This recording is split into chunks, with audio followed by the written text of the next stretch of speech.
Hello! In today's video tutorial, we will be making miniature artisanal balls of yarn.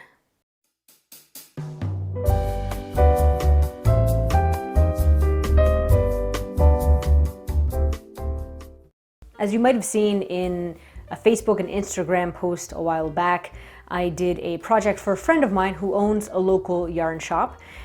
She has repurposed beautiful cabinets, like china cabinets and shelving units, and painted them all white and put these beautiful artisanal yarns on there. And I just really wanted to do something to cheer her up during this pandemic craziness for all of these small businesses. But I've also just been very inspired by the beauty of her store and the beauty of her photography of her yarn as well.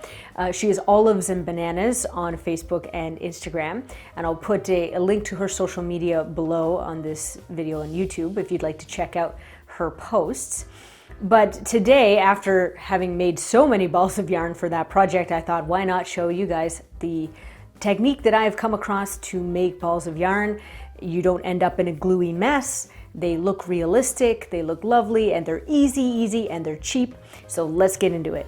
Now, the first thing you're going to want to do is get the embroidery thread that you will be using for this project. I'm going to use a light blue with the hope that it will show up better in the close-up shots on camera as we go through this, but you can use whatever color. And in fact, this is a great way to use up scraps, bits and pieces that you don't have enough of for a larger project. That way you can make lots of little balls of yarn of a bunch of different colors.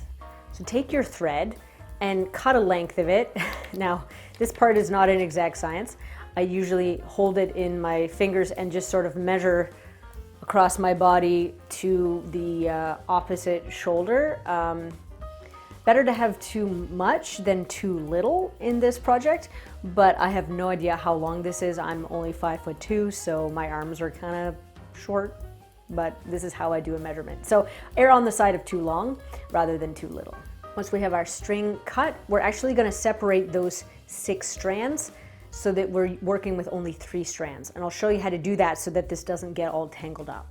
I saw this technique in another video, and so I did not discover it, but I'm sharing it with you here. So you basically take one of the 6 strands of your embroidery thread, and while holding the rest of it, just take that piece and pull it out. Allow the longer piece, see if you can see it there, allow it to bunch up against your thumb like that. Don't get too worried about that. So you see it all bunching up as I pull, and then that is clear, and I can lay it off to the side. And then if you just transfer that, you'll see that all of this, it looks knotted, but it's not. Just run it through your fingers and it'll flatten right out. Okay, that's the easiest way to separate the threads. So we'll separate 3 threads for our project. Make sure you straighten out the long strand in between. Don't just pull it all 3 while it's still bunched, but you can do this relatively quickly otherwise. And then just grab, here's our 3rd strand. And there we go. The rest of this color, if you're not going to use it right away, you can just wrap it around, back around your card or whatever you're using for your floss.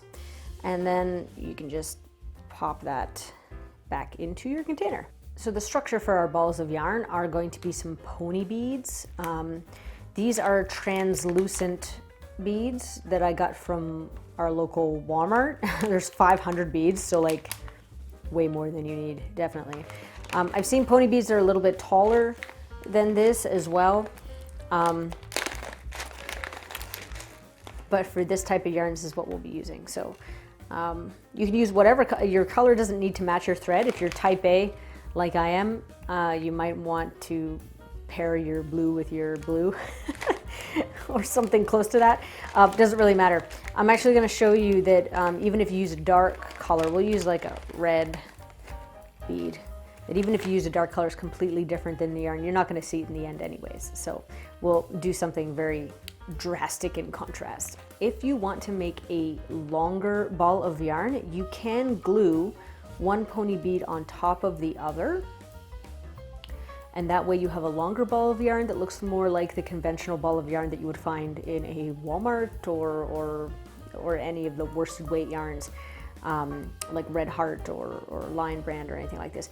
It would look like that. And you can use the labels that I'll show you or some other label, but the same technique that we're using on this small artisanal donut-y shaped one can also be used on 2 of these beads together. Okay, so thread your 3 strands of embroidery floss through your needle. It doesn't matter what kind of needle. It actually doesn't even need to be as sharp as this. I just like to live dangerously. We're gonna go up to the inside and we're gonna leave like a bit of a tail. And it doesn't need to be, don't worry about making it too short. We'll chop off the excess. And before you go around your bead again, tuck that tail kind of against, like as you go around the second time, I guess. That's probably easier to explain. You want the loop you're creating here to pin that tail against the side of the bead, okay? So you might want to even take your tail and kind of cinch it around. And there you see how I've got kind of an X. It looks like an X right there right now. But we're just gonna, as we go around, we're gonna sort of trap that tail a few times. Try not to hook the thread as you go through the inside. And then you see like there's a little bit of a gap there. You can use that tail actually to cinch those stitches together. Now we're not gonna worry too much about getting everything all cinched together really tightly so you can't see the bead underneath. We'll be doing a second layer of string, so we'll cover that up. In the end, you won't see any of the bead. And once you have a good start there on pinning your tail down, you can just take a real sharp pair of scissors and just real close to where it ends, just snip that off.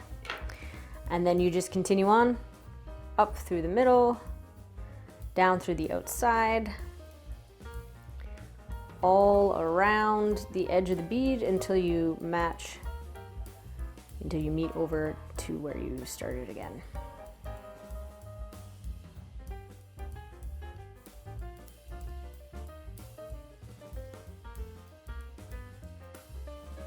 Okay, so when you've got your first layer around the outside, you can still see that there's some gaps. I just go around a second time and just pay close attention to wanting to lay the thread in those gaps, just to make sure we have full coverage.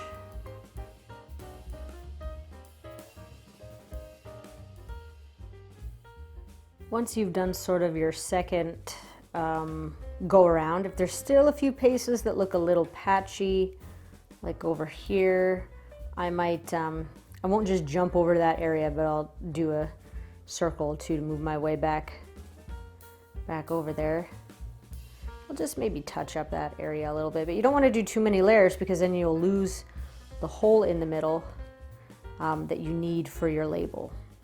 Okay, so how do we end this then? So you want to go around like you're going to do another layer through the middle of this, but what you want to actually do is sew through, kind of hook some of the strings that are in the middle there. You actually want to sew through those threads, almost like the way you weave in an end for knitting. And so see, my needle is staying there now. So you just want to go through the threads and pull it out the bottom and cinch it nice and tight. And then when you want to clip really close to where it popped out, and the bottom or the top, it depends, however, if you like it better, if you like this side better or this side better, it doesn't matter what the top or the bottom is. If you have a nice good pair of scissors and clip real close, you can't even tell that the tail is there. And then it stays put.